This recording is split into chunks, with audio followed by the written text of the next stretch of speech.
Bismillah ar-Rahman ar-Rahim. The meaning of Tawassul. Of course, we have to distinguish between Tawassul and Shaf'aa, which we will do in a little while. Tawassul, as Dr. Saab said, is seeking means to Allah or seeking intermediation to Allah subhanahu wa ta'ala. Now here, what can be the problem with Tawassul in seeking intermediation? Well, when we go to the notion of Tawhid, we have Tawhid, of course, in the Dhat of Allah subhanahu wa ta'ala, that He is one. Tawhid in the Af'al of Allah, that He is the only one who is acting. Tawhid in the Asma and Sifat of Allah subhanahu wa ta'ala. Here, we don't see the problematic area.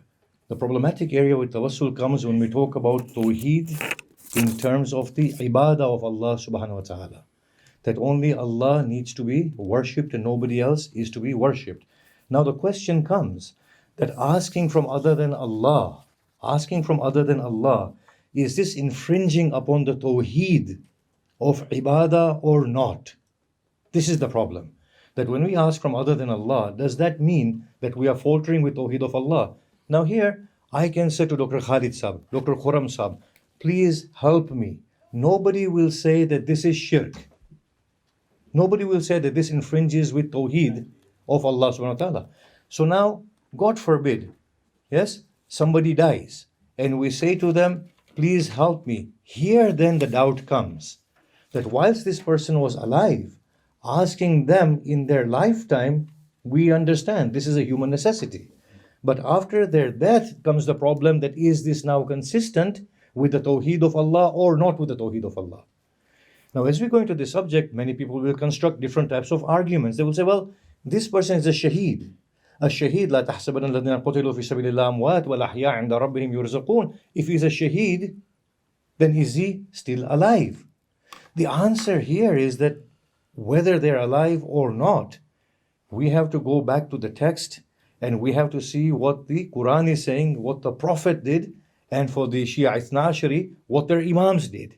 And we see if there's a problem or not. So here we discuss about Tawassul in two ways. There are two types of Tawassul. Directly asking other than God or asking God through others. Yes? So we go through the first one, directly asking other than God. We just stated for me to ask Hashim to give me something is not infringing upon Tawheed. But if I were to think that Hashim can independently do anything for me without God's consent, then that is infringing with Tawheed.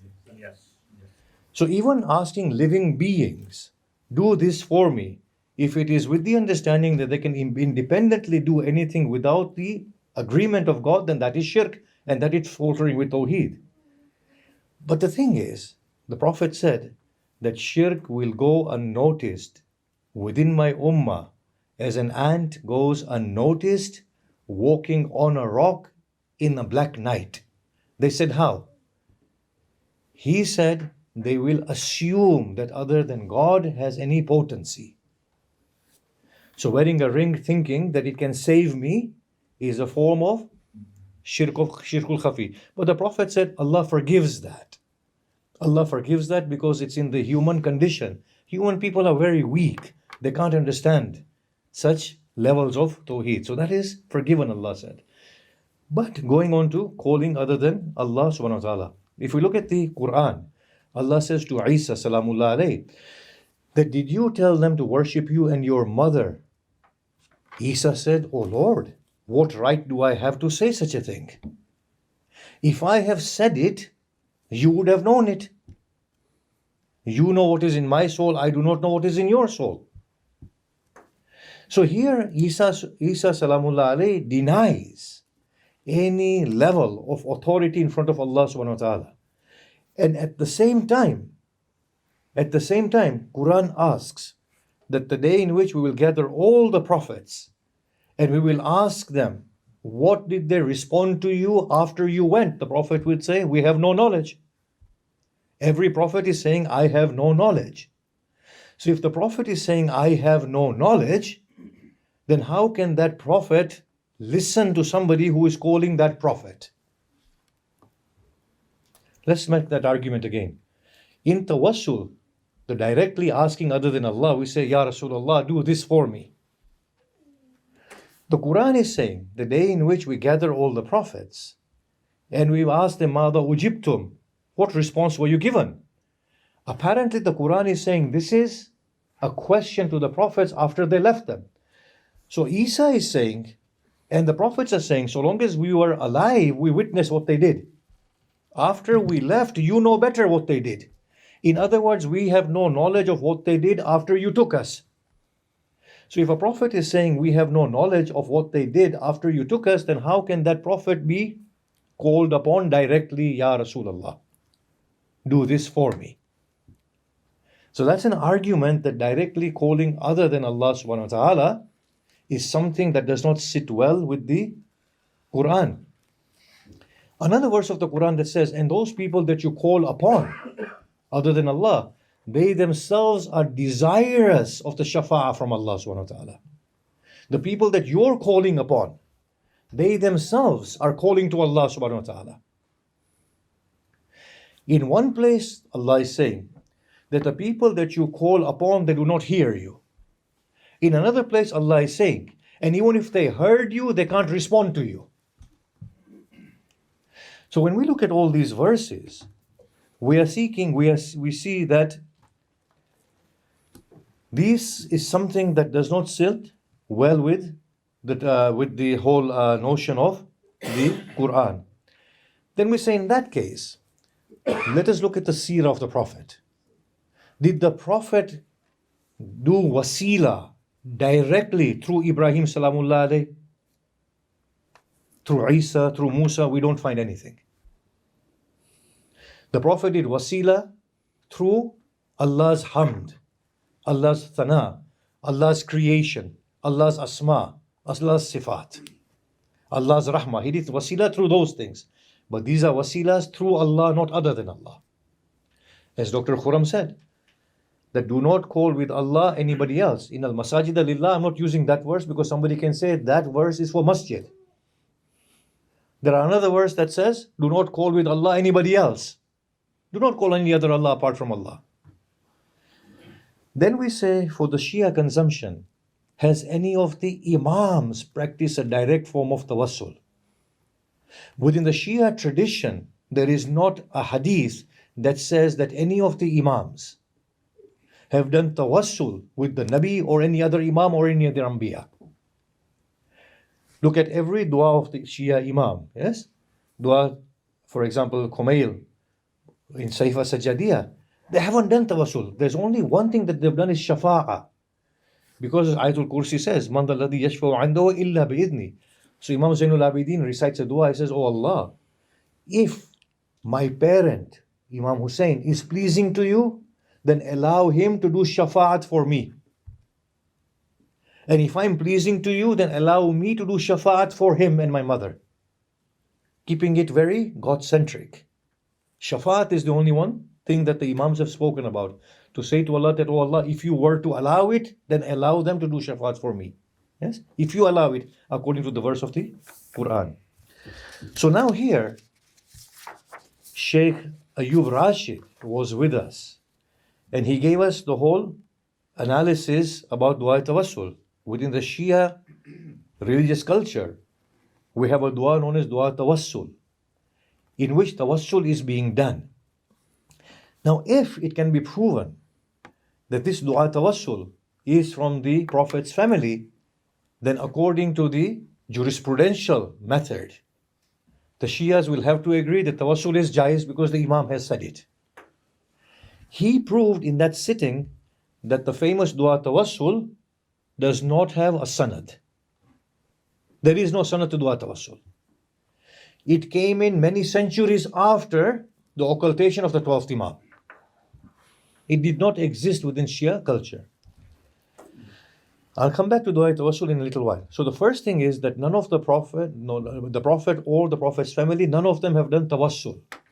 The Quran does not talk about it in the way of directly asking other than Allah. In fact, the Quran is saying the opposite. Don't do this, and the Prophets have no knowledge even if you ask them. That's what the Quran is saying. 2, the Prophet hasn't done it within the Shia literature. The Imams haven't done it within the Shia literature. And if there is this dua tawassul, then it's already being discussed and proven that this dua tawassul does not have any sanad. So it cannot be proven that it is from any of the Ahlul Bayt. Now comes the question of indirectly doing tawassul. In other words, asking Allah through another. Is that jaiz or not? The first thing is, asking Allah through Allah is perfectly fine. Oh Allah, I ask you through yourself. Oh Allah, I ask you through the heavens and the earth that you have created. Oh Allah, I ask you through your benevolence, through your rahmah, through your rahmaniyah. If we can say that I can ask Allah, oh Allah, because of the beautiful way in which you create everything, I ask you to create a child for me in the womb of my wife. If that is allowed, then the argument is, why can't I say, oh Allah, for the sake of Muhammad Rasulullah and Ibrahim and Isa and Musa, the ones that you have created, because this is your creation, I ask you to forgive me. The question here is that this sort of tawassul should be fine, because Allah is being asked of directly. And to ask Allah through Muhammad Rasulullah and through the Anbiya, Ikhwa of Muhammad Rasulullah Salamullah alayhim, and the Ahlul Bayt of Muhammad Rasulullah alayhi wasalam, is asking Allah through His own creation. So the whole tawassul goes back to Allah. In this way, we say that tawassul has no problem to ask Allah directly, but through His names, His Sifaat, and through His Af'al. And Muhammad and Ali Muhammad and Anbiya, Masalaf, these are all makhluqat of Allah subhanahu wa ta'ala. So we are asking Allah through the beauty of Allah in creating all of the prophets and the Prophet of Islam. And maybe we can ask Allah subhanahu wa ta'ala through the creation of anything, but provided it's asked through Allah directly, asking Allah directly with the attribution of His beautiful actions. That is theologically perfectly fine. Coming back to Dua Tawassul now. This Dua Tawassul, Shaykh Ayub Rashid analyzed for us. This Dua Tawassul, if you look at it and analyze it, it says, O Allah, I come to you and I seek your rahmah. And then immediately after that, the Dua Tawassul says, Ya Abul Qasim, Ya Rasulullah. There, the Shaykh pointed out that there is a problem, because we are doing tawassul directly to two things. One is to Allah, and one is direct tawassul to other than Allah subhanahu wa ta'ala, and that is theologically a problem. So within the Shia Imamiyya faith, tawassul is of two types. One is doing tawassul directly to other than Allah, which is not jaiz within the Quran or the Sunnah. Two is doing tawassul indirectly, asking Allah through somebody. That in principle is jaiz and allowed. As far as dua tawassul is concerned, which is the whole problem with the Shia understanding, sanadan, it's not right. It's proven that according to the asanid, it is incorrect.